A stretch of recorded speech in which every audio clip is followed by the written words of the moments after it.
यदि आप इस चैनल पर पहली बार विजिट कर रहे हैं तो इसी तरीके की वीडियो पाने के लिए आप इस चैनल को सब्सक्राइब कर लें और बेल आइकन प्रेस कर दें ताकि नई वीडियो की नोटिफिकेशन आप तक पहुंच सके।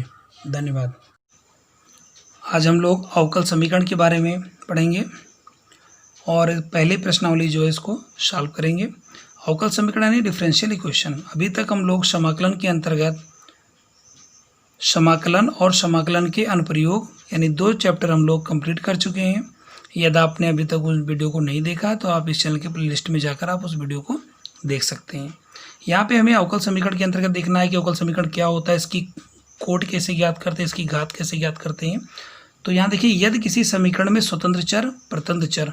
अब स्वतंत्र चर और प्रतंत्र चर क्या होता है तो पहले हम जान लें चर क्या होता है। चर मतलब एक्स वाई जेड ABCD ये सब जो होते हैं इसको हम चर बोलते हैं जिनका मान निश्चित नहीं होता है।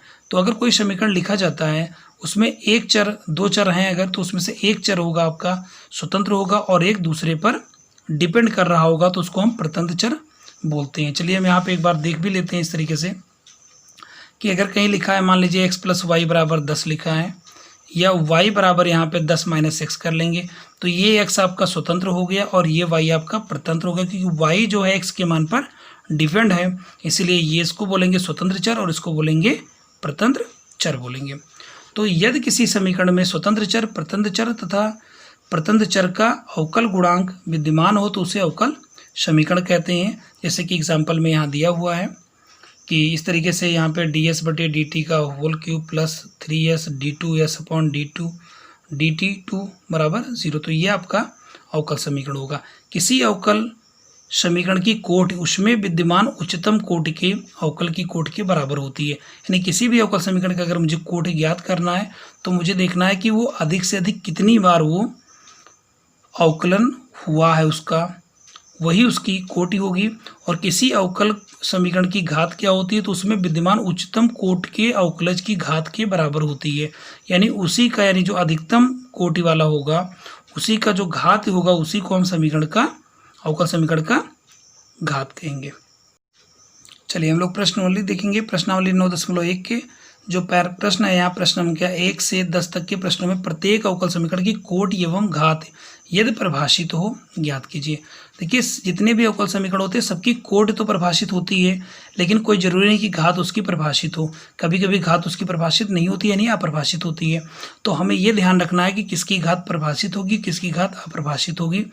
तो इसके समझने के लिए हम ये ध्यान रखें कि किसी भी त्रिकोणमितीय फलन, यानी कोई त्रिकोणमितीय है, साइन है, कॉस है, टैन है, सेक है, कॉसेक है या कॉट है, उसके बाद में उसका कोई अवकल समीकरण दिया हुआ है तो हम उसको कहेंगे कि इसकी घात परिभाषित नहीं है। किसी लॉग के बाद में दिया हुआ, जैसे मान लेते हैं यहाँ समझ लेंगे कि अगर कहीं लिखा हो साइन और dy, इस तरीके से लिखा हो sine d dx of y, अगर ऐसे कहीं लिखा हुआ है तो इसमें हम कहेंगे इसकी घात परिभाषित नहीं है। या कहीं लिखा हो log d dx of y या यहाँ 2 भी लिखा हो, इस तरीके से भी हो, यानी 2 बार अवकलन हो या एक ही बार हो साइन के बाद, यानी कि यहाँ पे x होना चाहिए या y होना चाहिए, तो उसके स्थान पर अगर कोई अवकल गुणांक दिया हुआ है तो उसमें हम बोलेंगे घात परिभाषित नहीं है। एक बात आप जानते ही हैं कि कहीं पर अगर d dx ऑफ y लिखा हो या y डैश लिखा हो तो ये दोनों एक ही होता है। या d2y, ये आपका dx2 और d2y दिया हो तो इसको हम y डबल डैश कह सकते हैं। अगर यहाँ 3 लिखा होगा तो इसको y ट्रिपल डैश बोल सकते हैं। तो इसमें भी आप कंफ्यूज मत होइएगा कि इस तरीके से अलग अलग है, ये दोनों एक ही होते हैं। y डैश का, y सिंगल डैश का मतलब है कि y का एक बार अवकलन हुआ है, डबल डैश का मतलब 2 बार अवकलन होगा, ट्रिपल डैश का मतलब उसका 3 बार क्रमशः अवकलन हुआ है। चलिए हम लोग प्रश्नावली के प्रश्नों को हल करेंगे। यहाँ तो पहला क्वेश्चन दिया है d4y/x4 plus sign y triple dash बराबर 0। यहाँ दिया है कि इसमें कोटि बताइए। तो इसमें आपको देखना है कि कोटि कितनी होगी इसकी और घात इसकी कितनी होगी। तो सबसे पहले हम देखिए, इसमें यहाँ पे 4 बार अवकलन हुआ है, इसका अधिकतम 4 बार अवकलन हुआ है तो इसकी कोटि जो है वो 4 हो जाएगी। लेकिन घात की जब बात आएगी तो यहाँ देख लें कि y ट्रिपल डैश दिया हुआ है, यानी कि इस ये और ये अपरिभाषित हो जाएगा, यानी घात इसमें अपरिभाषित होगी, परिभाषित नहीं होगी।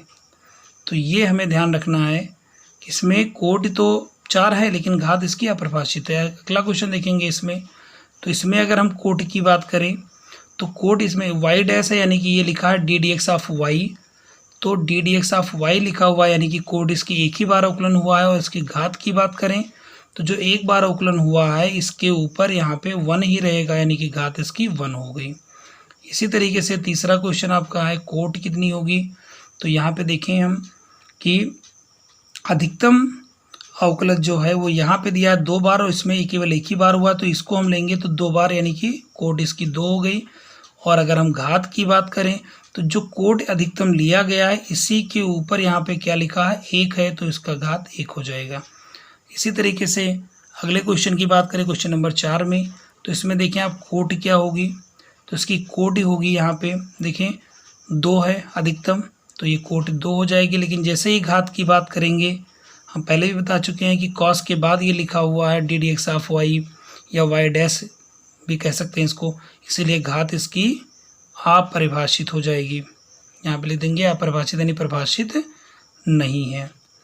हम आ जाएंगे क्वेश्चन नंबर 5 पे, तो क्वेश्चन नंबर 5 हमारा है, देखिए यहाँ कोट कितनी होगी इसकी, तो कोट इसकी हो जाएगी आपकी 2 और घात इसकी अगर देखें यहाँ के ऊपर पावर कितनी है, तो पावर इसकी 1 है घात। अगला देखेंगे यहाँ पे, तो इसकी जो कोट है यहाँ 3 बार अवकलन हो रहा है, यहाँ 2 बार हो रहा है, 1 बार हो रहा है, तो अधिकतम 3 बार हो रहा है, तो कोट इसकी 3 हो गई। और अगर हम घात की बात करें तो जो 3 बार अवकलन हो रहा है उसी के ऊपर पावर क्या लगा है 2, तो इसीलिए घात इसका 2 होगा। क्वेश्चन नंबर 7 देखेंगे, तो इसकी कोट जो है कितनी हो जाएगी, तो कोट यहाँ पे 3 होगी और इसके ऊपर अगर घात की बात करें तो यहाँ पे घात दिया हुआ है 1। अगला देखेंगे यहाँ पे, तो कोट दिया हुआ है यहाँ पे y डैश, यानी कि 1 बार अधिकतम अवकलन हुआ है। और घात की बात करें तो घात भी इसमें 1 ही होगा क्योंकि इसके ऊपर पावर यहाँ 1 है। क्वेश्चन नंबर 9 की बात अगर हम करें तो यहाँ पे कोट जो है y डबल डैश, यानी 2 बार अधिकतम अवकलन हो रहा है, यहाँ 1 बार हो रहा है, तो कोट 2 होगी। और जब घात की बात होगी तो जिस कोट को ले चुके हैं इसी के ऊपर जो घात लगी होगी वही माना जाएगा, यानी कि 1। और इसी तरीके से हम आगे देखेंगे लास्ट क्वेश्चन पे, तो y डबल डैश यानी कोट इसकी 2 होगी और घात की बात करें तो घात इसकी 1 होगी। इस प्रश्नावली में से एक क्वेश्चन बोर्ड एग्जाम में आते ही रहते हैं। 1 नंबर का क्वेश्चन ऑब्जेक्टिव में पूछ लिया जाता है या वैसे ही 1 नंबर का क्वेश्चन पूछा जाता है, तो इस क्वेश्चन को थोड़ा सा आप लोग ध्यान से